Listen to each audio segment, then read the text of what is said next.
Demi Moore is a star who once made the whole world admire her beauty and talent. But few people know that behind the spotlight is a life full of deep wounds. Having been betrayed and abused by her own mother to drugs and rehab, why did her life fall into tragedy? Let's dig into the dark secrets that Demi Moore has never shared through this video. Before we dive deeper, tell me in the comments where you're watching from. Grab yourself a warm drink, maybe a cup of tea, or just water, and sit back as we begin this journey together. Demi Moore had to go through a difficult childhood. She was abandoned even before she was born. Her biological father left her mother just 2 months after the wedding. At that time, her mother was pregnant, alone with the burden of a child and the emotional wounds that had not yet healed. She married Dan Ginn, the man Demi grew up calling father.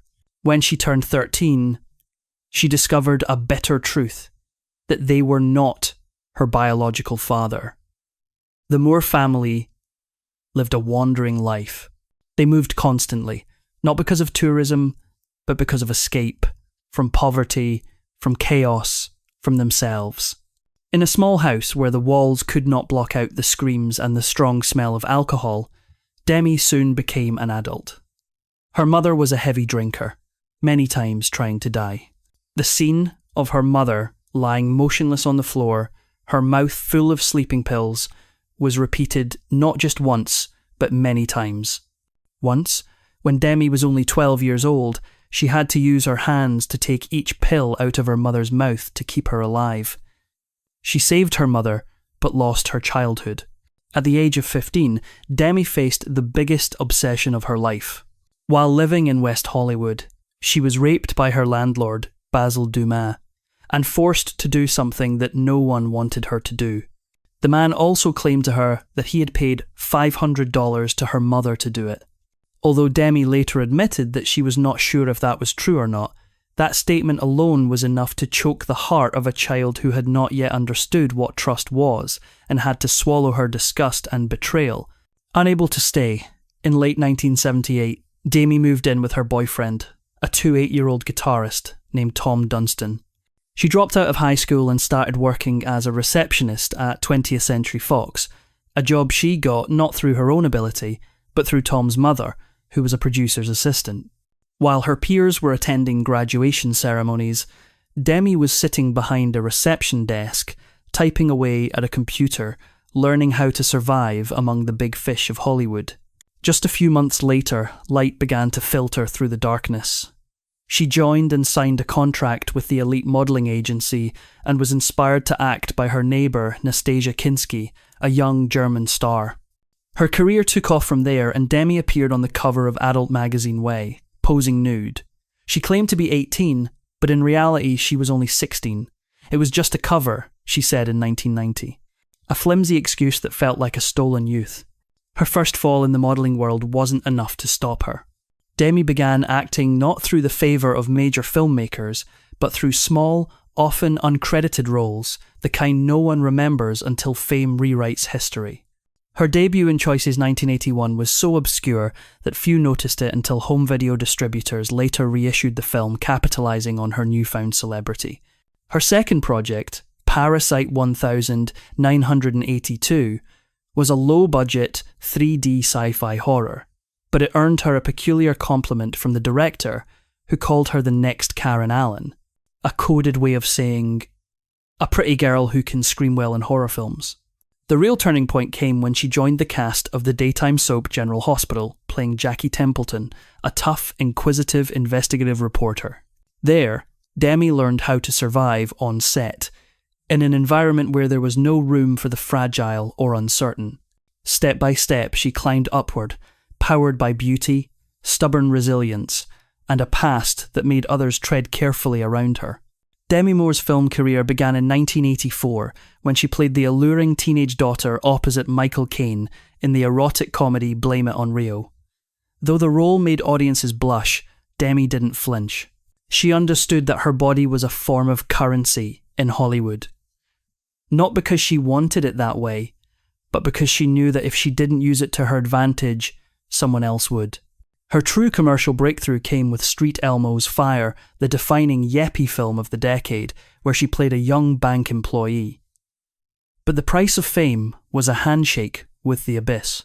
During filming, Moore was ordered into rehab, not out of a personal desire to change, but out of fear of losing the role.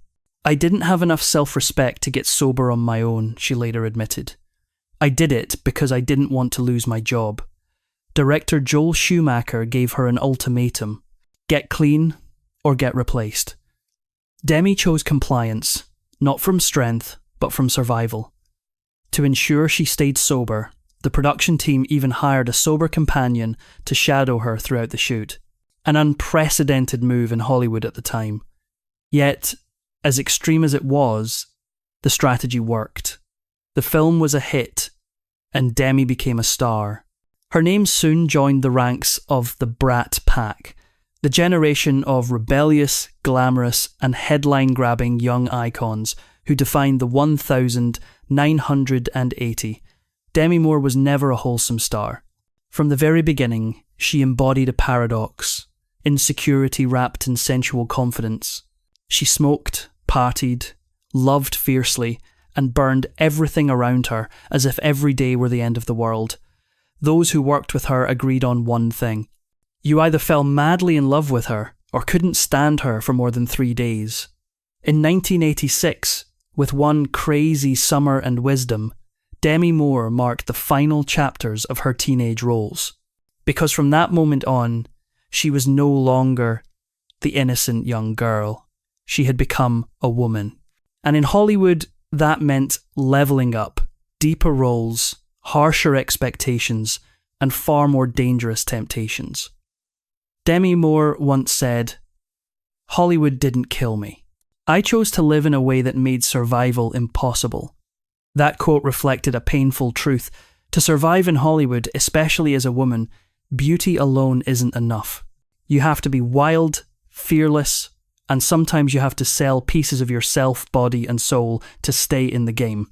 Her career reached new heights with the supernatural romance Ghost 1990, where she played a young woman grieving the loss of her lover, only to discover he still lingered as a ghost alongside Patrick Seas and Whoopi Goldberg. Moore created a hauntingly romantic and deeply emotional masterpiece, forever immortalised by the iconic pottery scene set to Unchained Melody. Ghost was not only a commercial triumph, grossing over $55 million worldwide and topping the 1,990 box office, but also the film that catapulted Moore into Hollywood's A-list. She earned a Golden Globe nomination and a Saturn Award nod for Best Actress, beginning a streak of challenging, daring roles that showcased her determination to prove she was more than just a beautiful face. However, not every choice she made was met with acclaim. Following Ghost, Moore starred in Mortal Thoughts 1991, a dark neon noir mystery she also produced, and The Butcher's Wife, a romantic fantasy comedy that failed to impress audiences. Despite commanding record-breaking salaries and enjoying Hollywood luxury, Moore later admitted she regretted taking on some of these projects. The peak of her fame and controversy came in 1996, when Moore became the highest-paid actress in Hollywood, earning $12.5 million to star as a stripper in Striptease. Though the film grossed $113 million worldwide, critics savaged it, and Moore received the infamous Golden Raspberry Award for Worst Actress. That same year, another flop. The Juror followed, signalling the beginning of cracks in her box office queen image. But behind the stage lights and million-dollar posters, her love life played out like a ballad woven from romance, tragedy, and shock. At just 18, Demi stepped into marriage with musician Freddie Moore, a man nearly 20 years her senior. To the public, it was a daring affair between a fresh-faced high school graduate and a seasoned artist. Yet, behind the smiling photos were feelings of isolation and subtle fractures. The marriage ended quickly, but the name Moore stayed. A remnant of youth, and the beginning of the legend that would become Demi Moore. Then fate introduced her to Bruce Willis, the man with a confident smile and fiery gaze, just like his role in Die Hard. In 1987, they married and became the embodiment of Hollywood love, strong, passionate, and seemingly indestructible. Their 3 daughters, Rumor, Scout, and Tula, made their lives look like the perfect American dream. But after 13 years, as the spotlight faded, their love grew weary. The divorce came, but they never turned into enemies. Instead, Demi and Bruce remained close friends, co-parenting their children and showing up for each other in family moments. In the ruthless world of entertainment, they preserved something rare: respect after love.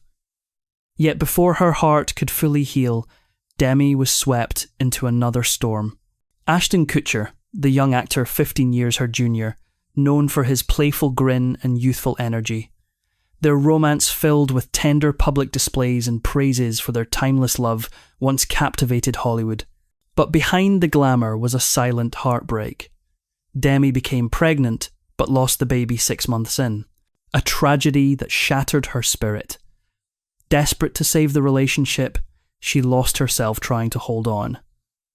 She even agreed to threesomes, later admitting it was a panic response born from love. Then came the true heartbreak. Kutcher betrayed her, using that very openness as an excuse for his infidelity. When the news broke, the world watched Demi Moore crumble. No longer the powerful goddess, but a broken woman under the same lights she once commanded. The marriage ended, but the scars ran deeper than anyone could see. Her daughters saw their mother drift into depression and confusion, struggling to rebuild herself from the shards of her own dignity. In the years that followed, Demi Moore vanished from Hollywood. She retreated from camera flashes and red carpets, embarking on a journey of healing. She turned to yoga, meditation, writing, and most importantly, forgiveness. In her memoir, she wrote, "I used to think love meant giving up everything, but now I know real love never asks you to lose yourself." Then, in 2024, Demi returned not as a box office superstar, but as a woman who had walked through darkness and found herself again. In the film The Substance, she transformed into a woman haunted by youth and power, a role that seemed written just for her.